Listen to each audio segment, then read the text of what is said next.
Hello everyone, welcome. আজকের ভিডিওতে দেখবো আপনি কীভাবে তোতা পাখি এআইতে আপনার একটা ওয়ার্ডপ্রেস ওয়েবসাইট অ্যাড করতে পারবেন, যাতে আপনি ডিরেক্টলি পোস্ট করতে পারেন। তো আমাদের ড্যাশবোর্ডে আসার পরে আপনি জাস্ট এখান থেকে ওয়ার্ডপ্রেস সাইট সেকশনে এসে জাস্ট অ্যাড নিউ সাইটে ক্লিক করবেন।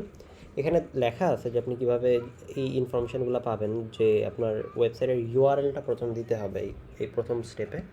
তো আমরা যদি ওয়ার্ডপ্রেসের ড্যাশবোর্ডে লগ ইন করি, এখানে উপরে দেখতে পাচ্ছেন এই ফুল ইউআরএলটা না, কিন্তু আমাদের জাস্ট হোম পেজের ইউআরএলটা দিতে হবে। সো আমি একটু কপি করে নিচ্ছি, এখানে পেস্ট করে দিচ্ছি। সো এটা হচ্ছে আমাদের ওয়েবসাইটের ইউআরএল।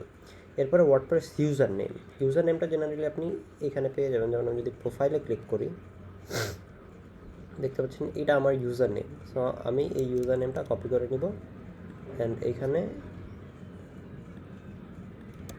পেস্ট করে দিব। অ্যান্ড ওয়েবসাইটের লিঙ্কটাও হারাই গেছে, আমি এটাও কপি করে পেস্ট করে দিচ্ছি। আচ্ছা, এরপর আমাদের যেটা করতে হবে অ্যাপ্লিকেশন পাসওয়ার্ড। এখানে দেখতে পাচ্ছেন অ্যাপ্লিকেশন পাসওয়ার্ড, এটা আপনি পেয়ে যাবেন ইউজার্স প্রোফাইল অ্যাপ্লিকেশন পাসওয়ার্ডস এখানে। চলেন দেখা যাক। এখানে ইউজার্স থেকে প্রোফাইলে আসলাম।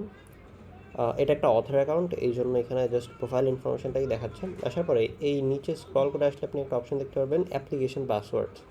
এখানে আপনি একটা নাম দিবেন অ্যাপ্লিকেশনের। সো আমি দিচ্ছি তোতা পাখি এআই, দিয়ে অ্যাড নিউ অ্যাপ্লিকেশন পাসওয়ার্ডে ক্লিক করতেছি।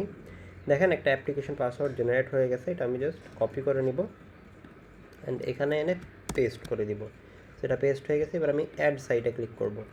দেখতে পাচ্ছেন আমার সাইটটা সাকসেসফুলি কানেক্টেড হয়ে গেছে। এখন আমি যে কোনো কন্টেন্ট জেনারেট করলে ইজিলি পোস্ট টু ওয়ার্ডপ্রেস ফিচারটা ইউজ করে আমাদের ওয়ার্ডপ্রেস ওয়েবসাইটে ফিচার ডিমের সহ পোস্ট করে দিতে পারি। ধন্যবাদ।